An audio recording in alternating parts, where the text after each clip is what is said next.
Om Sai Ram. Thank you so much आप सभी को जिन्होंने इस चैनल को इतना प्यार दिया है। बाबा की ब्लेसिंग्स आप सब पर, हम सब पर बनी रहें हमेशा यूं ही, और हम सब बाबा की लीलाओं का गुणगान करते रहें।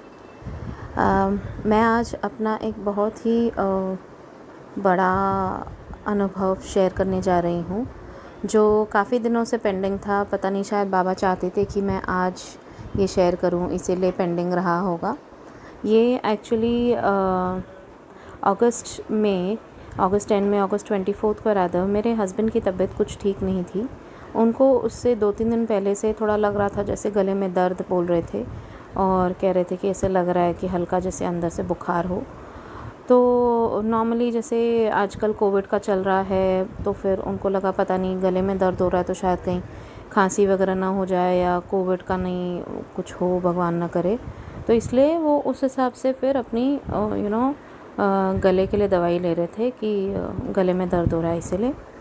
बट जब 2-3 दिन गुजर गए और 24th डेट आई, 24th मॉर्निंग में ही उनको लग रहा था कुछ कि कुछ तो तबीयत सही नहीं लग रही है मुझे। एंड मैं भी सोच रही थी पता नहीं क्या, शायद एसिडिटी का होगा उनको या कुछ, क्योंकि बार बार कह रहे थे मुझे ना बहुत जलन हो रही है जैसे चेस्ट में। एंड मुझे भी लगा अभी उनको कुछ प्रीवियस हिस्ट्री कुछ थी नहीं चेस्ट की या कुछ भी चेस्ट पेन की, हार्ट से रिलेटेड।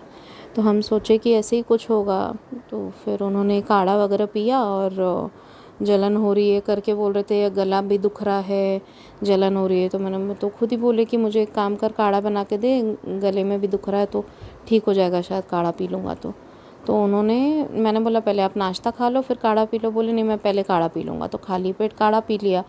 तो उसकी वजह से उनको लग रहा था शायद ज़्यादा जलन हो रही है क्योंकि खाली पेट पी लिया। तो मैंने बोला अभी फिर आप नाश्ता खा लो, बना हुआ है। तो 11 साढ़े 11 हो गए थे ऑलरेडी। उन्होंने बोला ठीक है मैं नाश्ता खा लेता हूँ। नाश्ता खा के उन्हें थोड़ा बेटर लगा। एंड फिर थोड़ी देर बाद मुझे बोले कि मंजू मुझे कुछ ठीक नहीं लग रहा है, तुरंत डॉक्टर को फ़ोन करते हैं। तो इनके एक कज़न हैं जो डॉक्टर हैं, बट वो हमारे पास में नहीं रहते, काफ़ी दूर रहते हैं, मुंबई में ही। तो हमने उनको कॉल किया एंड उनको बताया कि ऐसे हो रहा है, इनको चेस्ट में थोड़ी जलन हो रही है, थोड़ी अभी हैवीनेस भी लगने लग गई थी चेस्ट में। तो वो इनके भाई जो डॉक्टर हैं उन्होंने तुरंत एक सजेशन दिया कि आप तुरंत जाके ईसीजी करवाओ, नियर बाय जो भी हॉस्पिटल होगा वहाँ से। तो हम गए और तुरंत ही, मतलब हमारे जो नेबर हैं उनको हमने रिक्वेस्ट किया कि आप हमें ले चलेंगे क्या कार में, बिकॉज़ हमारे पास कार नहीं है। तो एंड अगर होती भी थी तो चलाने के लिए कंडीशन में तो नहीं थे ये। तो फिर उन्होंने बोला कि हाँ ज़रूर चलिए, और हम लोग गए हॉस्पिटल में। It was just luckily by God's grace, हमारा जो हॉस्पिटल, एक हॉस्पिटल जहाँ है वो हमारे गेट से लगकर ही है। तो it is just like a 5 minutes distance. तो कार में तो हम 2 मिनट में पहुँच गए वहाँ पर, और हमने ईसीजी करवाया। तो ईसीजी में स्लाइट चेंजेस दिख रही थी हार्ट में। तो वो डॉक्टर ने दूसरा एक हॉस्पिटल सजेस्ट किया। तो मेरे हस्बैंड भी घबरा रहे थे, बट बाय गॉड्स ग्रेस इतना था कि वो चल फिर सक रहे थे तब तक भी। एंड हम फिर वो दूसरे हॉस्पिटल में गए, which was like 15-20 minutes away from our home. तो हम वहाँ गए एंड जैसे ही हॉस्पिटल में एंटर किया, मैं तभी एक्चुअली अपनी ननद से ही बात कर रही थी फ़ोन पे, उनको बता रही थी कि इनकी तबीयत ठीक नहीं है और हम हॉस्पिटल जा रहे हैं। और मेरी ननद जो है वो मुंबई, आउट ऑफ मुंबई रहती हैं। तो मैं अपने ससुराल में बेसिकली इन्फॉर्म कर रही थी कि इनको ठीक नहीं है और हम हॉस्पिटल लेकर जा रहे हैं। तो जैसे ही फ़ोन पे बात करते करते मैं हॉस्पिटल में एंटर हुई और मैंने देखा कि बड़ी सी अच्छा सा एक बाबा का फ़ोटो है वहाँ लगा हुआ, और बाबा की एक बहुत सुंदर मूर्ति भी थी और गणपति बप्पा भी थे। तो मैंने उनको भी बताया, मैंने बोला दीदी यहाँ पर तो साईं बाबा हैं, तो आप बिल्कुल चिंता नहीं करें, सब ठीक करेंगे वो। एंड मैं, मेरे हस्बैंड और हमारे जो नेबर हैं भैया, वो थे हमारे साथ। हम डॉक्टर के पास गए। डॉक्टर ने दोबारा ईसीजी किया और बोला कि एंजियोग्राफी करनी पड़ेगी तुरंत। एंड फिर हमने एंजियोग्राफी भी करवाई। तो उसमें अनफॉर्चुनेटली एक ब्लॉक निकला 90% का। तो उन्होंने कहा कि आज ही आपको एंजियोप्लास्टी कराएंगे तो अच्छा है, एक स्टेंट डलवाना पड़ेगा।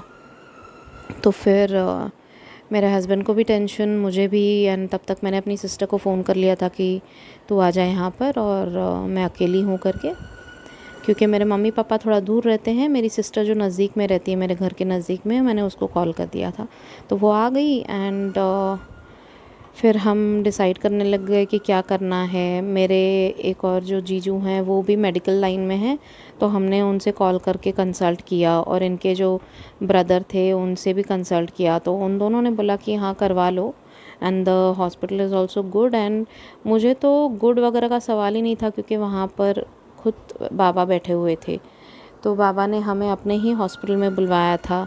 तो फिर आए, मैं एक तरह से निश्चिंत थी। एंड मुझे पूरा बाबा पे विश्वास था कि बाबा यहाँ तक लाए हैं तो बाबा ठीक भी कर देंगे। एंड मैंने अपने हस्बैंड को भी बोला कि आप बिल्कुल चिंता नहीं करो, क्योंकि वो दूसरे लिफ्ट के दरवाजे से लिफ्ट से एंटर हुए थे, व्हील चेयर पर उनको लेकर गए थे ऊपर। तो हम जिस सीढ़ियों से आए थे वहाँ पर हमने देखा कि बाबा की मूर्ति है, तो मैंने उनको अंदर रूम में जाके बताया कि महेश आप बिल्कुल भी चिंता मत करो, यहाँ पर तो बाबा स्वयं बैठे हुए हैं, एंड जो भी है वो अभी बाबा ही ठीक करेंगे, बिल्कुल आप चिंता मत करो। तो फिर बस फिर हमने उसी दिन शाम को फ़िक्स हो गया कि एंजियोप्लास्टी करनी है। एंड जैसे ही एंजियोप्लास्टी शुरू हुई, मैंने अपना साई सच्चरित्र का पाठ बाबा के सामने ही, मेरे मोबाइल में ही था PDF, तो मैंने उसमें से देख के पाठ शुरू कर दिया साई सच्चरित्र का। और जब तक ऑपरेशन एंजियोप्लास्टी चल रही थी तब तक मेरा साई सच्चरित्र का पारायण मैं कर रही थी। एंड फिर जैसे ही हो गया तो मैंने डॉक्टर से जाके हमने पूछा, और डॉक्टर ने बोला कि नहीं कोई चिंता की बात नहीं है और अच्छे से हो गया है, एंड अभी 2 से 3 दिन उनको रखेंगे अंडर ऑब्जर्वेशन, एंड फिर आप घर लेकर जा सकती हैं उनको। तो we were like very relaxed, and कि चलो अच्छे से सब हो गया है। एंड बाबा की कृपा रही कि बाबा ने कैसे थोड़े में उन्हें बचा लिया, क्योंकि डॉक्टर खुद कह रहे थे कि यू आर वेरी लकी कि एकदम मतलब जैसे ही हार्ट में कुछ चेंजेस आई हैं और आपको पता चल गया है, एंड आपने बहुत अच्छा डिसीजन लिया कि आप तुरंत आ गए। तो इसमें भी पता है बाबा की कैसी लीला हुई थी। जब इनकी तबीयत ठीक नहीं थी 2-3 दिन से, तो 2-3 दिन पहले ही मुझे एक फ़ेसबुक पे एक मैंने मैसेज पढ़ा था, संदेश जैसे बाबा के आते हैं, तो उसमें लिखा हुआ था कि आप अपने घर में ऊदी छिड़क दीजिए घर के कोनों कोनों में, और जितने भी आपके पेंडिंग काम है ना वो हो जाएंगे करके। तो फिर मैंने वो किया था, मैंने ऊदी हर जगह छिड़की थी कोने कोने में, एंड बाबा से रिक्वेस्ट किया था कि बाबा सब हमारे घर में अच्छा हो जाए और सब ठीक रहे। तो शायद वो एक बाबा की कृपा ही थी कि इनकी तबीयत शायद ज़्यादा बिगड़नी होगी अदरवाइज़, बट बाबा ने देखो कैसे इनकी तबीयत संभाल ली, और जो था वो थोड़े में निपट गया। बहुत लोग होते हैं जो बोलते हैं कि ऐसे क्यों हुआ, क्या हुआ। मैं कहूँगी कि बाबा ने इन्हें बचा लिया, क्योंकि एकदम स्टार्टिंग में ही इन्हें पता चल गया कि कुछ तो गड़बड़ लग रही है बॉडी में, and we need to go to a doctor. And जब भी इनको सुबह से तकलीफ़ भी हो रही थी तब भी मैंने भी इनसे कहा था, और ये खुद भी विश्वास करते हैं बाबा पर बहुत, तो इन्होंने भी खुद ऊदी का पानी पिया था, ऊदी को मतलब चेस्ट पे लगाया था, और बाबा से बार बार हम प्रार्थना कर रहे थे कि बाबा ठीक कर दो इनकी तबीयत जो भी है। तो वो ऊदी लगाने की वजह से भी इनकी तबीयत सही रही, और ये खुद चल के मतलब हम जा सके। वरना मैं आज भी अगर सोचती हूँ कि अगर इनको घर पर ही कुछ हुआ होता, मेजर हार्ट अटैक तक पहुँचा होता, तो मेरी क्या हालत होती थी फिर तब। पर बाबा की कृपा ऐसी कि बाबा ने थोड़े में ही हमारा काम मतलब निपटा दिया, और एकदम सही हो गया। अभी इनकी तबीयत बाय बाबाज़ ग्रेस एकदम सही है। मेडिकेशन तो हाँ ऑन है, और वो हमेशा रहेगी, क्योंकि डॉक्टर ने बोला है कि कुछ दवाइयाँ हमें काफ़ी लॉन्ग टर्म तक इन्हें लेनी पड़ेगी, but still that is okay. The positive side is कि इनकी तबीयत अभी सही है। एंड फिर जब इनका ऑपरेशन हो गया हम घर आए। घर किस दिन आए, हमें थर्सडे पे ही हमें डिस्चार्ज मिला इनको, एंड वी वर हैप्पी कि चलो थर्सडे के दिन बाबा ने अपने दिन पे डिस्चार्ज करवाया है, और हम घर आए। फिर इनको हफ्ते भर बाद वापस, एक्चुअली जब ऑपरेशन होता है स्टेंट में क्या करते हैं, वो एक एक्सटर्नल जो मेटल जैसा होता है वो हार्ट में डालते हैं। तो अगर कुछ फॉरेन बॉडी हमारे बॉडी में बाहर से जा रही है अंदर, तो वो एडजस्ट होने को टाइम लगता है. Body is trying to accept that thing what is coming in the body. तो फिर क्या हुआ कि इनको एक हफ़्ते बाद लग रहा था कि अंदर से मुझे कुछ चुभ रहा है, तो बोले कि चल एक बार जाके डॉक्टर को पूछ कर आते हैं. और तब तक हमारा मन हम बांध रहे थे कि हम रहते हैं मुंबई में और मेरा ससुराल है कोल्हापुर में. तो हम सोच रहे थे कब से कोविड में इतना 1.5 पौने 2 साल गए थे, हम गए भी नहीं थे. तो हमने सोचा था कि ये जैसे ही थोड़ा ठीक होंगे तो डॉक्टर से परमिशन लेकर हम जाएंगे. तो फिर हुआ ये कि जब हम डॉक्टर के पास दोबारा गए उस दिन, तो फिर डॉक्टर ने लकीली कह दिया कि हाँ आप कोल्हापुर जा सकते हो, कोई प्रॉब्लम नहीं है. And we were like very happy कि बाबा ने इसलिए शायद एक हफ़्ते बाद इनको दोबारा ये फील करवाया कि डॉक्टर के पास जाना है. वरना डॉक्टर ने तो हमें 2 हफ्ते बाद बुलाया था, बट एक हफ़्ते बाद ही ये बोले कि नहीं मैं जाना चाह रहा हूँ और डॉक्टर से पूछ कर आते हैं हम लोग कि तबीयत सही है कि नहीं, और कोल्हापुर के लिए भी पूछ सकते हैं कि हम कब जा सकते हैं. तो डॉक्टर ने तो कहा कि आप कभी भी ट्रैवल कर सकते हो, कल भी, परसों भी, कभी भी. तो we were like very happy. And वहाँ से डॉक्टर के वहाँ से हम निकले. तो देखिए बाबा ने कैसे बताया कि बाबा ने ही हमें घर से निकाल के मतलब डॉक्टर तक पहुँचाया था, because he wanted to send us early to Kolhapur. हम जैसे ही टैक्सी में बैठे तो मेरे हस्बैंड बोल रहे थे टैक्सी वाले को, आप टैक्सी सैनिटाइज़ क्यों नहीं करते हो, एंड कोविड का अभी भी टाइम चल रहा है. तो मैं अंदर जाके बैठ गई थी टैक्सी में. तो मैं जैसे ही अंदर बैठी ना, तो टैक्सी में अंदर बाबा का एक अच्छा सा छोटा सा फ़ोटो था. तो मैंने उनको बोला नीचे झुक के देखो अंदर कौन बैठा है हमारे साथ. तो इन्होंने जैसे ही देखा बाबा का फ़ोटो है, तो फिर मैंने बोला अभी सैनिटाइज़र की ज़रूरत है क्या आपको, टैक्सी सैनिटाइज़ करवाएं. तो हंसने लग गए, नहीं नहीं नहीं ज़रूरत है, चलो बैठ जाते हैं.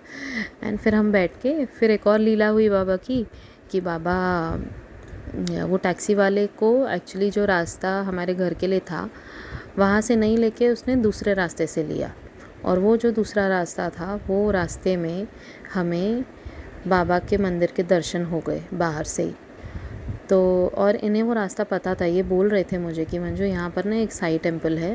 एंड मैं और मेरी सिस्टर जब हम पहले यहाँ रहते थे तो हम यहाँ आया करते थे बहुत. तो मैंने बोला अच्छा, और देखा तो वही गली से हम लोग जा रहे थे. तो ये बोले कि आपने यहाँ कैसे ले लिया. तो बोले कि नहीं मुझे ये गली का पता था, तो मुझे लगा यहाँ से लेकर जाते हैं, बट हमने तो दर्शन कर लिए. मैंने बोला 1 मिनट आप रोक दीजिए. तो बाहर से हमने टैक्सी में बैठ के ही दर्शन किए, क्योंकि टेम्पल तो बंद थे उन दिनों. तो बहुत अच्छी बाबा की मूर्ति थी और हमने दर्शन किए बाहर से ही और बाबा को थैंक यू बोला. और लीला देखिए बाबा की कि वो गली से आगे हम जा रहे थे, बट वो गली बंद थी आगे. तो ड्राइवर बोले अरे ये तो गली बंद हो गई है आगे, यहाँ से रास्ता तो बंद किया हुआ है इन्होंने, तो मुझे वापस यू टर्न लेकर दूसरे रास्ते से जाना पड़ेगा. तो बाबा की देखिए कैसी लीला, वो बताना चाह रहे थे कि देखो बच्चों, मैंने ही तुम्हें घर से बाहर निकाल के डॉक्टर के पास दोबारा भिजवाया, क्योंकि वो हमें जल्दी इनको और जल्दी ठीक करवाना चाह रहे थे. बिकॉज अगर हम ससुराल में जाके सब लोगों के साथ बीच में रहते तो फिर that environment makes a difference so much. बाबा की ऐसी लीला होती है. फिर हम घर गए. फिर हम थोड़े 2-3 दिन बाद जब हम कोल्हापुर के लिए निकले, वहाँ पर भी जहाँ हम तीन स्टॉप किए. अभी Mumbai to Kolhapur is like 8 to 9 hours. हम 3 जगह रुके खाना खाने के लिए और 2 जगह चाय पीने के लिए. तीनों जगह हमें बाबा दिखे, मतलब बाबा की फ़ोटो या बाबा का नाम. वो जो ढाबे पे हम रुके वो भी बाबा के नाम का था, और जहाँ हम खाना खाने रुके वहाँ पर भी बाबा का फ़ोटो और दत्त गुरु का फ़ोटो एक बहुत सुंदर सा था. तो मतलब बाबा हमें टाइम टाइम पे दिखा रहे थे कि you don't worry, I am with you. जैसे बाबा बोलते रहते हैं ना कि मैं हर पल हर क्षण तुम्हारे साथ हूँ, वाकई में हुआ है. एंड बस मैं बाबा से क्या कहूँ, इतनी बाबा की असीम कृपा है हम सब पर कि जितना थैंक यू बोलें उतना कम है. और एक और चीज़, मेरे हस्बैंड ना एक्चुअली थोड़ा उनको ऐसे जैसे कोविड का फियर हो जाता है ना, तो वो थोड़ा था. तो ये घर से निकलने की करते नहीं थे ज़्यादा. तो कोल्हापुर जाने के लिए भी इनकी हिम्मत नहीं हो रही थी कि जाऊँ कि नहीं जाऊँ. तो फिर उन्हें भी एक मैसेज आया. ये स्वामी समर्थ को भी बहुत मानते हैं. तो जब हमारा कोल्हापुर का डिसाइड हो रहा था कि कब जाएं, तो ये मन में सोच रहे होंगे, इन्होंने तो मुझे बाद में बताया, बोले कि मुझे स्वामी समर्थ का एक बहुत अच्छा पोस्ट मुझे संदेश मिला, जिससे मैंने डिसाइड किया कि नहीं, मैं कोल्हापुर जाऊंगा। उसमें बहुत क्लियरली लिखा हुआ था कि मेरे बच्चे, तेरी जगह इस पिंजरे में नहीं है, तू हवा में उड़ और तू उड़, मैं तेरे साथ हूँ, बाहर जा, मैं तेरे साथ हूँ। तो देखिए कैसे बाबा हमें किस तरह से गाइड करते हैं कि एकदम सही समय पर सही पोस्ट, सही संदेश देते हैं, जिससे हमारा मनोबल बढ़ जाता है। एंड ये सब विश्वास की बात होती है। अगर आप विश्वास करो कि हाँ, ये संदेश मेरे लिए है, आप अलर्ट रहो, तो वो ज़रूर बाबा आपसे बात करेंगे और आपको गाइड करेंगे। एंड वो संदेश पढ़ के इन्होंने बोला कि चलो अभी हम कोल्हापुर जाएंगे और मैं आगे बढ़ना चाहता हूँ और मैं ठीक होना चाहता हूँ और भी अच्छे से लाइफ जीना चाहता हूँ। बिकॉज़ क्या है ना, आजकल कोविड के टाइम पे इतना लोगों में फ़ियर हो गया है कि कोविड है करके। अब तो फिर भी काफ़ी लोग मतलब नॉर्मल होते जा रहे हैं बाय बाबाज़ ग्रेस। बट जब कोविड शुरू हुआ था तो बहुत लोगों के मन में, इनफैक्ट अभी भी काफ़ी सारे लोग हैं जो कोविड से डर के रह रहे हैं। हाँ, डरने वाली बात ज़रूर है, क्योंकि कोविड इज़ समथिंग दैट अगर किसी को ऑलरेडी कोई प्रॉब्लम्स हैं बॉडी में तो ज़रूर वो फेयरफुल है। बट अगर हम डर के जिएंगे तो वो जीने का मतलब नहीं है। You face it and you live it. आप अगर चाहे जिस चीज़ का भी डर हो, अगर आप उसको फेस करेंगे कि नहीं, बिकॉज़ बाबा अगर हमारे साथ हैं तो वो हमारा डर तो बहुत ही छोटा है उस बाबा के आशीर्वाद से। बाबा का आशीर्वाद इतना रहता है हम सब पर कि वो कभी हमें कुछ होने ही नहीं देंगे। तो इसीलिए मैं कहती हूँ कि बाबा के ऊपर बस विश्वास रखिए। जैसे वो कहते हैं ना, श्रद्धा और सबूरी, ये दो चीज़ें अगर हम अपना लें तो बस लाइफ तो मतलब बाबा हमारी नैया पारी लगा देंगे हमेशा। तो बस यही था मेरा अनुभव, जो एक बहुत बड़ा अनुभव था मेरे लिए और मेरे हस्बैंड के लिए। It was a life changing moment for us, because during Covid हम 1.5 साल से बिल्कुल ज़्यादा घर से निकले नहीं थे। तो बाबा ने हमें, बोलते हैं ना कभी कभी तुम बातों से नहीं मानोगे तो मैं लात मारूंगा, वैसे हो गया था हमारा। एंड बाबा ने बहुत मतलब एक लेसन सिखा दिया हमें कि तुम अपनी सेहत का ध्यान रखो, ज़्यादा स्ट्रेस मत लो लाइफ में। जब मैं पल पल तुम्हें दिखाता हूँ कि मेरी प्रेजेंस में हूँ, तो तुम क्यों टेंशन लेते हो, क्यों फालतू में अपनी तबीयत ख़राब करते हो। सब मुझ पर छोड़ दो और बस मैं सब देख लूँगा। तुम अपनी लाइफ अच्छे से जियो, खुश रहो, स्वस्थ रहो, अपना एक्सरसाइज करो, अपना नॉर्मल अच्छे से खाओ पियो और बस खुश रहो। तो यही सब संदेश सब लोगों के लिए है, सिर्फ मेरी फैमिली के लिए नहीं, कि हमें ज़्यादा स्ट्रेस लेना नहीं चाहिए लाइफ में, वरना हम अपने बॉडी के ऊपर वो stress, it is like inviting troubles for our body. तो फिर उस चीज़ का कुछ मतलब नहीं होता है। बस बाबा हैं हमारे साथ, तो फिर किस बात की टेंशन। आप लोग भी टेंशन मत लीजिए, लाइफ में एंजॉय करिए और बस साईं राम बोलिए। Thank you so much. Om Sai Ram. और जाते जाते एक बात तो मैं बताना भूल ही गई कि बाबा की लीला इतनी अपरंपार है कि जो डॉक्टर मेरे हस्बैंड का एंजियोप्लास्टी किए, वो जो उस हॉस्पिटल के ओनर थे, एंड वो भी एक साईं भक्त हैं। क्योंकि जब सेकंड टाइम हम लोग उनके पास एक हफ़्ते बाद, ऑपरेशन के एक हफ़्ते बाद जब गए थे फॉलोअप के लिए, तब मेरी उनसे बात हुई और मैंने उनसे पूछा कि आप अगर बुरा ना माने तो मैं एक पर्सनल बात पूछूं आपसे। तो वो बोले हाँ पूछिए। मैंने बोला आप क्या साईं भक्त हैं? तो बोले हाँ। एकदम से उन्होंने हाथ जोड़ा, जैसे बाबा के सामने हाथ जोड़ रहे हो। बोले हाँ क्यों? मैंने बोला देखिए कैसे बाबा की लीला होती है कि हम भी साईं भक्त हैं और बाबा ने ही हमें आपकी तरफ गाइड किया, क्योंकि बाबा को पता था कि ये जो मेरा साईं भक्त है ये मेरे हस्बैंड को ठीक कर सकते हैं। एंड बाबा मतलब कैसे अपने डिवोटीज़ को जोड़ देते हैं एक दूसरे के साथ, तो वो भी बहुत मतलब हैरान हो रहे थे। एंड बस मैंने फिर उनसे ओम साईं राम कहा और हम वहाँ से निकल पड़े। तो देखिए बाबा कैसे मतलब लीला करते हैं, और सब कैसे टेंशन ज़रूर देते हैं और ज़रूर होती है हमें टेंशन, पर वो उससे हमें इस तरह खींच निकालते हैं कि मतलब अगर हम साईं नाम लेते रहे ना तो वो टेंशन ही नहीं लगती। मेरे घर वाले भी मुझे बोल रहे थे, मेरे ससुराल वाले स्पेशली, कि मंजू तू तो बहुत हिम्मत वाली है, तू बिल्कुल नहीं रोई।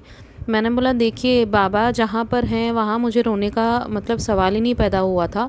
हाँ ज़रूर, मतलब मुझे बहुत टेंशन हो रही थी अंदर में, but I was not showing it, क्योंकि मेरे हस्बैंड की तबीयत अगर ठीक नहीं है और मैं भी वहाँ उनके सामने रो पड़ूँ कि हाय आपकी तबीयत ठीक नहीं है, अब क्या होगा, आप ठीक तो हो जाओगे, वो अगर मैं रोने लग गई तो उनको तो मोटिवेशन तो मिलेगा नहीं, वो तो डीमोटिवेट हो जाएंगे और वो टेंशन में आ जाएंगे, तो वो चीज़ करने का मतलब नहीं है ना।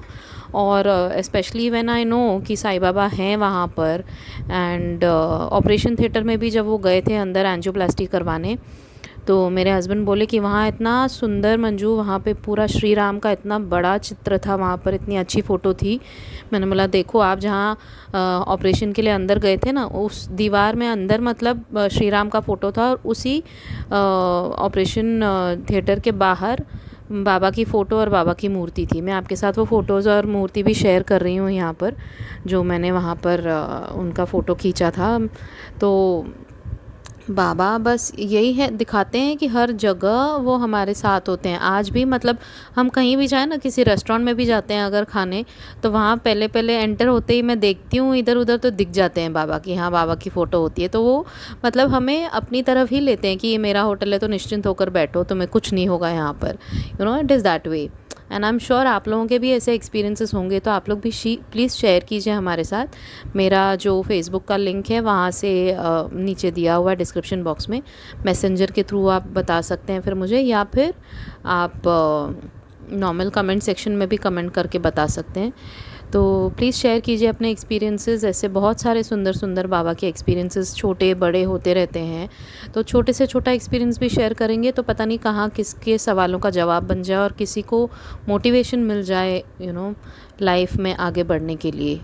तो बस मेरा भी ये शेयर करने का यही इरादा था कि चाहे कितनी भी टफ़ सिचुएशन क्यों ना हो, बाबा हमेशा हमारे साथ हैं, और हमें मतलब एक वो बोलते हैं ना कि हम अगर लग रहा हो कि बस हम अंदर डूबते जा रहे हैं, बाबा का हाथ थामे रहिए, बाबा आपको डूबने ही नहीं देंगे, और वहाँ से ऐसे निकाल लेंगे कि आपको पता भी नहीं चलेगा कि कभी कोई टेंशन थी लाइफ में। ठीक है, thank you so much and Om Sai Ram.